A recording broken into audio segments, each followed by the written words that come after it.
Welcome to Coffee Break with Rachel Vigil, taking a daily look at the biggest stories in Denver sports and interacting live with you, the Coffee Break fam. So sit back, relax, grab a cup of joe, and enjoy your coffee break. Here's your host, Rachel Vigil. Whoa. We got Cecil Lammey in the house. It is Monday. This is going out on Tuesday to give you guys a wrap-up of everything that has happened on day 11 of Camp C's. It's camp. So they all kind of run together after a while. Trust me, I totally feel that. I was actually gone this weekend. I was having my wedding shower. We had family in town. And it's funny because when you miss one day of practice, you feel like you're totally lost on everything that's happened. And that's how I feel for the past 3 days. I come in late for today, Monday's practice. I'm like, what have I missed over the weekend? What's going on? So I was like, I have to have Cecil on. We're going to talk about it and just get me up to speed, Cecil, on everything that has been going on. Because it seems like Zach Wilson officially out of the quarterback battle, even though Sean Payton won't actually say that. Right. I wish Sean would, because we all can see it. He hasn't had a first team rep in a week. Yeah. You know, since it is Monday when we're recording this, but it's like, all right, it's a conversation of Bo Nix versus Jarrett Stidham, I believe on Saturday. A non-scrimmage scrimmage that was held by the Denver Broncos. Very important practice. And I believe that was the day we saw Bo take that step. Now, Bo is beating Jarrett Stidham for the starting job, in my opinion, but it's not like every day, wild throws, great plays, but it's just incrementally he's being better. There's some Stidham stuff from today that we can discuss, but like on Saturday, it was that day where Nix was just in command. He was in command as the team did move the ball period. Always one of the most significant times to watch out at practice is move the ball period, because they're replicating down and distance and, you know, they're whistling plays dead and the referees are out there, and Bo Nix just driving his team down the field, showing great leadership, making those passes, making multiple reads. That was the day that he took the step and maybe took the job, or at least started to officially make this team his. Okay, well, first of all, you love to hear that. It's like finally we're seeing one of these quarterbacks separate themselves a little bit. But you say, let's talk about Jarrett Stidham today. What was the biggest thing that stood out to you on Monday? Well, there was another one. I'll double check my roster because I think I got it wrong when I was on there. Oh, it was Reese Taylor. So you see this play, David Sills, tall receiver, and he's getting open on the sidelines, and Stidham saw it. It was a high-low read, basically. It's easy concept. It's a sail concept. Drew Brees made a living off of sail concept. So it's a high-low read, and you see the high route, and it's a tall receiver on a short corner. Yeah. You rip it. You grip it and rip it. Stidham saw it because he bird dogs everything, but so he saw it. It's the side of the field he was looking at, and they checked down. And I was talking to James Marilat, who was at practice, and I said, that's why. That's why he's not winning the job, because on that play, when you have that receiver against that smaller corner, you don't rip it. And it's practice. It's training camp. That, you know, throw it so where it's either your receiver gets it or it goes out of bounds. You know, Don't throw a pick, whatever. You should have that type of control, and you should have that type of bravado. But we've seen it with Stidham. I've written about it at denversports.com. Like, he's just being safe. And safe doesn't win you the job. Bo Nix would have made that throw, and he has made throws like that. Today was a big day. Monday was a big day for Courtland Sutton. And, of course, Bo Nix showing strong chemistry with Courtland Sutton, and Josh Reynolds continues to do great work as well. Is it for Stidham? Do you believe that it's possibly the fact that he thinks it's his job to lose, which it is in a sense, right? Where you're going to play it more safe because you just want to look good, compared to Bo Nix, who's like, well, I'm just trying to get the job in general. Like, I'm either going to be the backup or I'm going to be the starter. So let me just see whatever the hell I can do and toss it out there. Right. And I'll say this. Let's put on our tinfoil hats, shall we? Always. Tinfoil hat is on. Stidham knew the deal. You know, if we want to look at it and say, does he just know it's his job and he's safe? Yeah, that makes a lot of sense. Or he just knew it was going to be Nix. You know, and you want to win your job as the backup.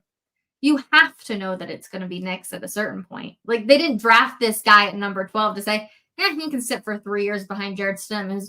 I hate the Patrick Mahomes comparison, right? Of like, Patrick Mahomes sat behind Alex Smith. Well, yeah, Alex Smith was not Jarrett Stidham. Like, much better on a greater scale. So I always hate that comparison. But yeah, I mean, like, you just have to know if you're Jarrett Stidham. You can go out there. You can be funny. He's great on the podium. Make the guys laugh. You can host Camp Stidham, as I've called it, and that's great because you have leadership qualities. But I don't think you're the guy, and you probably have to know that a little bit. Yeah, and if you know that you're not the guy, then just be the guy behind the guy, right? To quote the movie Swingers, but it's like be the guy behind the guy and be safe. That's what this team needs. He understands the offense, and essentially, what's odd about it is he goes from competing with Bo Nix for the starting job to competing with Zach Wilson, who's out of the starting job mix, Yeah. and now it's like, well, Stidham. They save money if they cut Stidham. Yeah. You don't save money if you cut Zach Wilson. Could Wilson actually be third, but be second when the season starts? That goes against Sean's like find the best 53 thing. Yeah. But it's clear that Stidham is being safe. I think that's just kind of who he is. But he's also not taking those daring shots to be, you know what? Bench me. It's mine. Bench me for the kid. I dare you. Yeah. Okay. So one of my favorite parts about camp is Cecil and I have, when we're getting ready at the podium, we have our spots. Like, nobody's going to take our spots. We are right next to the stanchion. I am like on the pole, like nobody's moving in our spots. And Cecil and I always kind of like sit and compare notes. And, you know, Sean Payton will say something. And as soon as he walks off, Cecil and I look at each other and we're like, are we on the same page here of like what we just got out of this? See, I thought that the running back room was set. Okay. I was like, perfect. It's going to be Javonte. It's going to be Jaleel. It's going to be Audric Estime, yada, yada, yada. I was like, Samaje Perine, it's gone. See you later. Because he didn't mention him the other day when talking about the running back room. Today, he comes back and mentions him and how he's good, obviously, in protection, but he can also be a receiver. And so now I'm confused. I'm like, is Samaje back in the game, or is it still those three that I mentioned, and Samaje is most likely going to be out the door? Well, and then he also mentions Jaleel McLaughlin will be their 2-minute back. Their 2-minute back was Samaje Perine. You can't have it both ways, coach, right? True. And there's only so many roster spots. You can't keep them all. Collect them all. And if you keep 6 receivers, you're going to keep 3 backs. That means Samaje is out. You're going to save about $3 million if and when Samaje Perine is released. So another tinfoil hat. With Sean Payton, I think we kind of have to have that, Rachel. I know. He reads everything, or at least is told of what people are saying. He knows what each one of us thinks. Yeah. So when we all say he didn't mention Perine, you know what? He probably heard from someone PR. Hey, the guy's on the radio, the guy's on the fan, the people out there are saying you didn't mention Perine. Everything Sean Payton says is on purpose. I fully believe that. I don't care about the lattes, Jarrett Bell, or whatever. I think everything he says is on purpose. So he might have just done that to kind of get back at us, honestly. Throw it back at our face. What's more important, though, to have 3 that can be receivers, or do you need one of those guys that can be that pass pro guy? Because he also mentions Javonte Williams being out there for that, but Javonte's not going to be the pass pro guy. Like, he's not going to be out there to do that. Well, that's the thing about Samaje is you don't have to take him off the field if in certain situations. If it's goal line, Jaleel McLaughlin's not going to be in. Yep. You know, if it's third down, Audric Estime is probably not going to be in, although he is better as a receiver than on film. Didn't catch a lot of passes at Notre Dame, and he catches cleanly, which I appreciate. He snatches the ball out of the air. You don't let it into your chest, and you don't like gather it, put your pinkies together when it's above your chest line. You put your thumbs together. So he's reaching out, he's catching the ball, he's snaring it out of the air. I like these things about Estime, but not yet proven in that third down way that even Javonte is, and then, of course, Jaleel McLaughlin is. So Samaje is one of those like, damn, I mean, it kind of stinks. There's just no room for him. But, yeah, it's everything falls where it should. There's no room for Samaje Perine. That's so funny because we always talk about, we're like, this roster is not really stacked, and it's not with like the big names, but really there's a lot of potential on this team that you have to narrow it down to the 53, and you're going to let go one of those guys where it's like, oh, like what could have been, or he could go on to be a star in some other team possibly, because there is so much talent, and wide receiver is a whole thing. I feel like we could do a whole dang hour-long show just on the wide receiver room of who the hell they're going to pick, because I don't know the answer to any of that. Yeah, and if Marvin Mims wasn't drafted in the second round, would you pick him? Because he's not standing out. Agreed, Cecil Lammey. Yeah, I mean, he's going to stay. He's going to make the team, Yep. but he's not taking those strides. You know, Troy Franklin's making plays. Devon Bailey's making plays. Josh Reynolds making plays. Cortland Sutton's making play. Mims he does okay, you know, and you give him time. I've compared him to Emmanuel Sanders. Emmanuel Sanders didn't do anything until his 5th year, and that was with a different team, the Broncos. So you hope that doesn't happen with Mims, but it's like, okay, come on, we're waiting for him to do something a little more than what he's doing right now. Well, it's not like he's not getting the touches, right? Like he is, but things just aren't as exciting. Everybody goes back to the Russell Wilson clip or the Marvin clip, I guess, of him bashing on Russell Wilson a little bit, being like, I'm not getting the ball. The quarterback's not throwing me the ball when he was signing autographs. And so it was like, okay, well, like, let's see what you can do when you get the ball. And he is getting it, but he's still not having those moments where it's shining and you're like, dang, that guy's going to be a standout. You can count on Troy Franklin for a big play every day. Now, does he catch it or drop it? That's the thing. But how many times do we like, whoa, it's like the fireworks, like, what? And then today he caught it. But multiple times, like, what? Oh. Well, you always give him the little pass too, because you're like, oh, you're the rookie. Like, it's fine. I guess you missed it a little bit. There's always that. You give Mims a pass. Do you give Mims a pass? Because I don't necessarily. Nope. It'd be like us giving, I don't know, because I almost do give Tim Patrick a little bit of a pass, because obviously bouncing back from injury. But like, I don't give really hardly any of those guys. Rookies, I always give a little bit of a pass. And I'm like, okay, this is all new to you. And I probably shouldn't, because it's like, if you got drafted, especially, you should be good to go kind of thing. But yeah, Marvin Mims has just got to figure it out. He has to take that next level. Otherwise, he's going to get passed by some of these other guys that end up staying on the roster. Josh Reynolds was not added to be the number 2, and he's clearly the number 2, and hell, maybe even be your number 1. Real quick, I did not talk to him when the media talked to him during OTAs or minicamp, whenever it was. So the other day when he came to the podium was the first time that I saw him with like out pads and all the stuff on. And I was like, you are so tiny. Like, he's tall, don't get me wrong, giant, but like, dude is just skinny as heck. And I was like, oh my gosh, was not expecting that. Because when he's out there, he does look, I mean, relatively big. Yeah, and I talked to him on Monday. I talked to him today, one-on-one, that you'll be able to see on our social channels for Denver Sports. And we talked about how he learned from Cooper Kupp and Robert Woods, both being big in his development. So he's kind of bringing that experience and that veteran knowledge to the table.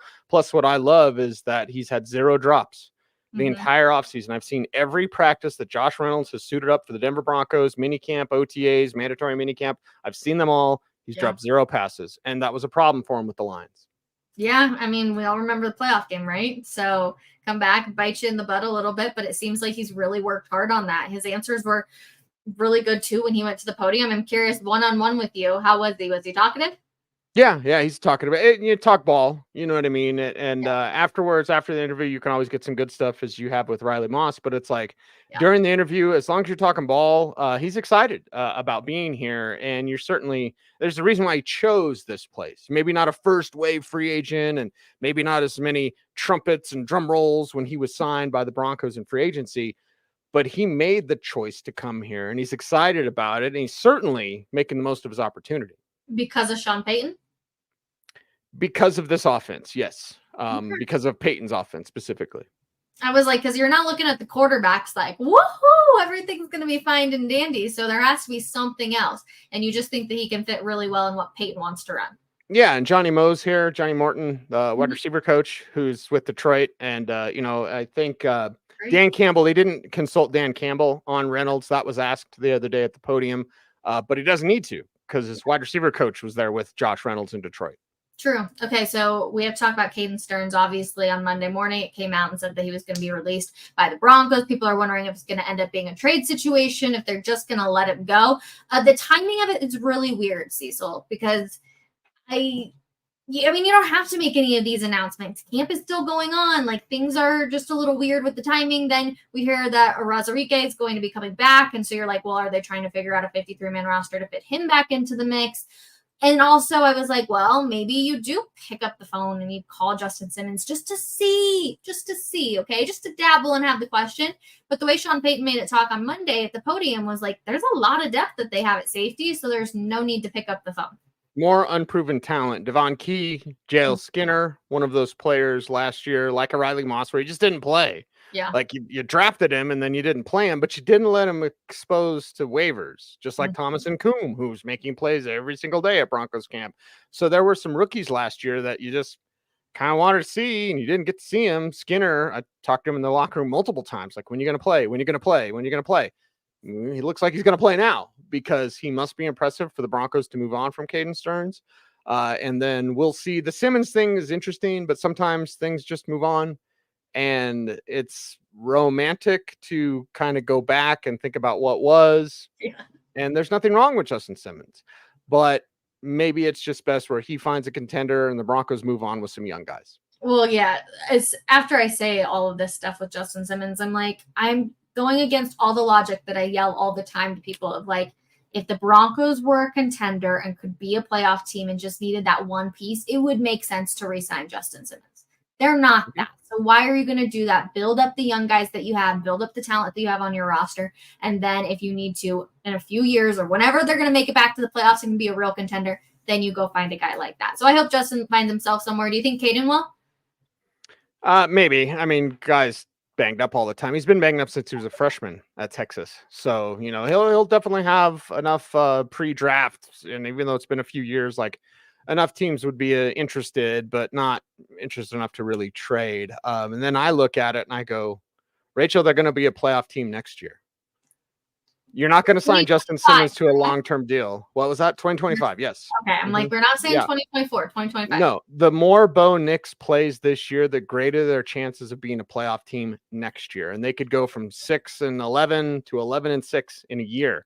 I've seen it. I've seen it happen, and it could happen here. But make no mistake about it, Sean Payton has an on-ramp, and the highway's right there. We're kind of almost at the end of the on-ramp.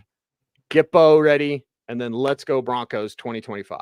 Well, you've obviously probably heard all the talk about this podcast, Scoop City, with Diana Rossini and Chase Daniels, and how they're talking about everything that's happening out at Broncos camp, and everyone's kind of like, what exactly are you hearing? Because that's not what we're seeing out here at practice.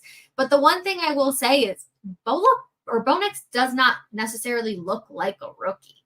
Like he looks, you know, he has some of those times where he does make a mistake, but he actually looks really solid out there, Cease.